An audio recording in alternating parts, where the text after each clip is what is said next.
Okay, I'll just show you how to delete a mobile from the Bluetooth audio system in this 2010 Mercedes Benz. So from any screen, if we just click telephone, you'll see there you've got the menu. If you click that forward, that selects the top menu.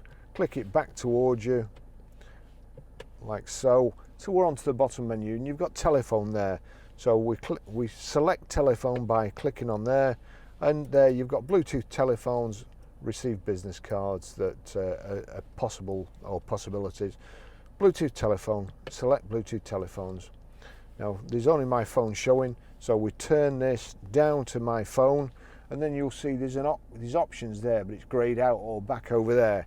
So we turn it down to my phone, highlight my phone, and then knock the selector over to options. Now options is highlighted, then we select it. And then you've got deauthorize, details, reception volume, transmission volume. Deauthorize, click select. Do you want to deauthorize Barry's iPhone 11?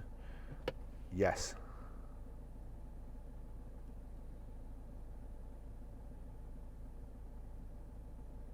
That's it gone.